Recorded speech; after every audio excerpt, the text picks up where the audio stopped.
آج شاید کچھ لوگوں کو اس کا احساس نہ ہو، 30-40 سال بعد جب انشاءاللہ یہ خطہ جو ہے جس طرح اس نے پک کیا ہے، انشاءاللہ یہ خطہ آگے بڑھے گا، انشاءاللہ پاکستان مضبوط ہوگا۔ جس طرح پچھلا سال ہم کووڈ میں پھنسے رہے،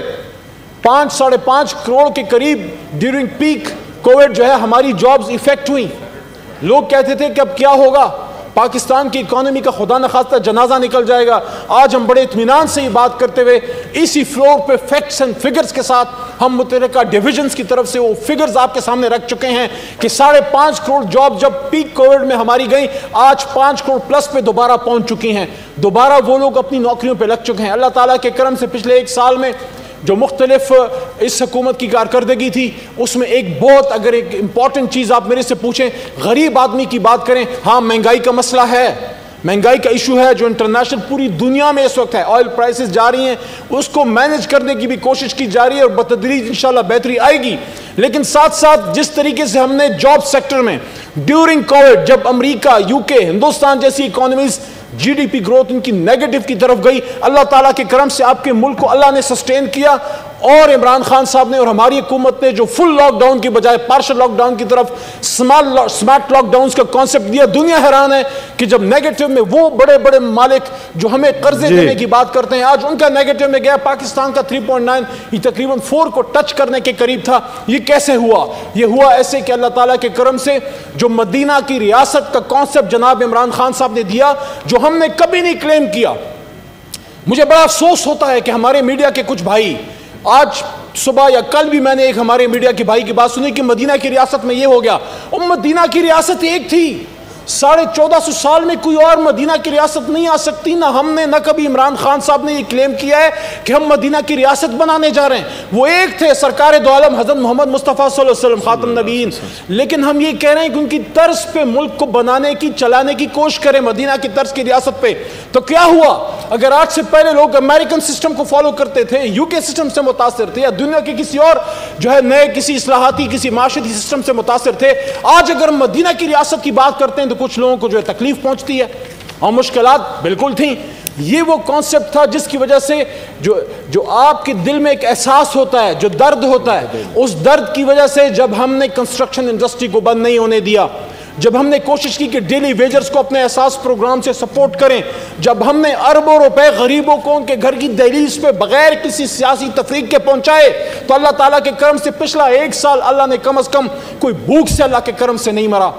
یہ ہماری سب سے بڑی، میں اگر سمجھتا ہوں کہ عمران خان صاحب کی انٹرنیشنل لیول پہ جو انہوں نے ایک ڈائریکشن دی کہ پاکستان امن میں پارٹنر ہوگا، جو ہے وہ پیس میں پارٹنر ہوگا، تو ملک کے اندر کووڈ کے دوران اپنی آبادی کو اس کے خطرناک اثرات سے بچانا، اور یہاں پہ اگر ہم NCOC کی بات نہ کریں، یہ دیکھیں مشکل حالات میں قوموں کا پتہ لگتا ہے کہ آفش مٹیریل دے میڈ آف، جس طرح کبھی کسی زمانے میں 30 اکتوبر سن 47 کو قائد نے لاہور میں فرمایا تھا، آپ کو اور مجھے فرمایا تھا کہ you are made of a sterling material and you are second to none. دنیا آج حیران ہے کہ سپر پاورز وہ کام نہیں کر سکے جو ہماری NCOC نے جس طریقے سے مینج کیا ہے ویکسینیشن کی طرف، جس طریقے سے کووڈ کو ہم نے مینج کیا ہے، lockdown, smart lockdown, school میں کیا کرنا ہے، بزنس انٹرپرینورز کے ساتھ کیا کرنا ہے، اور ساتھ ساتھ جو بزنس کمیونٹی کو فیسیلیٹیٹ کیا گیا۔ اور آج اللہ تعالیٰ کے کرم سے جو لوگ کلیم کرتے تھے کہ ہم بزنس کو ریوائیو کریں گے،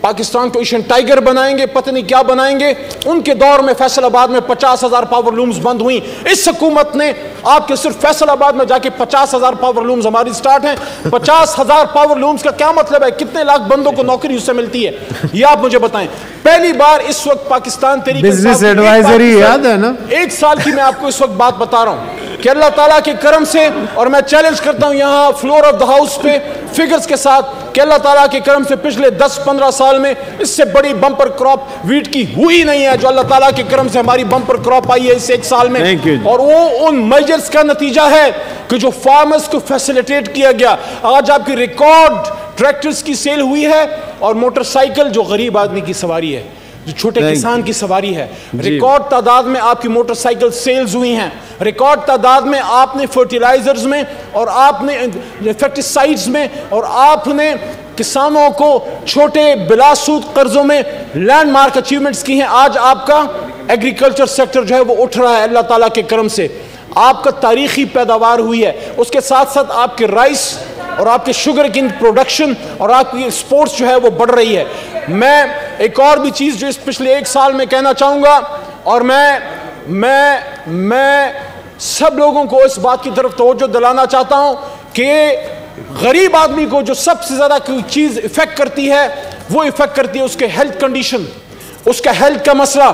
کہ اگر اس کو ہیلتھ کا مسئلہ ہے، وہ دن کا 700-800 روپے کا دیہڑی دار ہے۔ عمران خان صاحب جب بات کرتے ہیں غریب آدمی کی، لوگ مذاق اڑاتے ہیں، جنہوں نے اپنے دور میں کبھی کچھ نہیں کیا، نعرے بڑے لگائے، کس نے کہا روٹی کپڑا مکان، کس نے کہا روشن پاکستان، لیکن پناہ گاہ دی اس غریب آدمی کو تو عمران خان نے دی۔ کوئی بھوکا نہ سوئے کا پروگرام بنایا تو عمران خان نے بنایا، کامیاب جوان کا پروگرام بنایا تو عمران خان نے بنایا، کامیاب پاکستان کا پروگرام بنایا تو ہم نے آپ کو دیا ہے۔ آج آپ اسلام آباد میں جا کے دیکھ لیں، اسٹیٹ آف دا آرٹ وہ بندہ جو باجوڑ یا حیدرآباد یا آپ کا لورا لائی سے لے کے یہاں پہ آ کے رات کو زمین پہ کھلے آسمان تلے سوتا ہے اور دن کے 500-600 کماتا ہے، اس کو جب آپ 2 سینیٹر چترالی صاحبہ، فیصل صاحب بیٹھیں جی، تشریف رکھیں جی، جو وہ گھر وہ پیسے بچا کے بھیجتا ہے، جن کو آ جاتے ہیں لاکھوں روپے ان کے اکاؤنٹ میں کہیں نہ کہیں سے، ان کو نہیں پتا، جن کو ٹیٹیاں لگ جاتی ان کو نہیں پتا، لیکن جو اپنے ماں چھوڑ کے ادھر آتا ہے، جناب چیئرمین صاحب مجھے پورا کر دیں 5-6 منٹ اور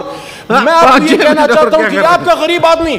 یہ آپ کا غریب آدمی جو اسلام آباد کی سڑکوں پہ یہاں پہ بیٹھا ہوتا تھا، آپ اور میں جب گاڑیوں میں جاتے ان کی طرف دیکھنا تک گوارا نہیں کرتے کہ رات کو کھائے گا کیا، یہ رات کو سوئے گا کیا، کہاں پہ سوئے گا، یہ نماز کیسے پڑھے گا، یہ زندگی کی اور فیسلٹیز کے بارے میں کیا کرے گا۔ ہم نہیں کلیم کرتے کہ 22 کروڑ کو ہم نے پناہ گاہ میں جگہ دے دی، کچھ کو تو دیا، کچھ کا تو احساس کیا۔ یہ وہ احساس ہے جو اس حکومت میں ہے۔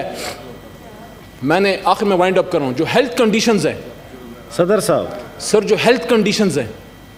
7 لاکھ روپے تک آپ ان کو ہیلتھ فیسیلیٹیشن تھرو انصاف کارڈ دے رہے ہیں۔ غریب آدمی 10 تک وہ انکریز ہو چکا ہے۔ خیبر پختونخوا میں جب ہم اس کو لانچ کر کے آئے، 5.5 لاکھ پھر 7 لاکھ تک خیبر پختونخوا میں 15 سے 18 تک لے کے گئے، 2014 سے 18 تک۔ غریب آدمی جب آپریشن آتا ہے اس کے گھر میں، جب ان پہ یہ امتحان آتا ہے کہ تمہاری ماں کو کینسر ہے یا تمہارے بچے کے کوکلیئر امپلانٹس لگنے ہیں یا تمہارے والد صاحب کے یہاں پہ سٹنٹس ہارٹ میں لگنے ہیں، اور وہ 15,000 روپے کا دھڑی دار مزدور ہے مہینے کا، وہ کہاں سے سٹنٹس کے پیسے لائے، وہ کہاں سے 6 مہینے انتظار کرے، اس کے پاس تو پیسے نہیں کہ پرائیویٹ اسپتال میں جائے۔ آج آپ کی اس حکومت کی انیشیٹو کی وجہ سے صرف سرکاری نہیں، state of the art private hospital میں ہم نے ان کو سرکار کے خرچے پہ 10 لاکھ تک، پہلے 7 ارب 10 لاکھ تک اللہ کے کرم سے ان کو ہارٹ کے آپ کے سٹنٹس لگ رہے ہیں، آپ کے کڈنی کے آپریشن ہو رہے ہیں، آپ کے خواتین کی سرجریز ہو رہی ہیں، آپ کے بچوں کے دلوں میں جو سوراخ ہوتے تھے ان کا علاج ہو رہا ہے، آپ کے کوکلیئر امپلانٹس، وہ بچہ جو ساری زندگی محتاج ہوتا تھا،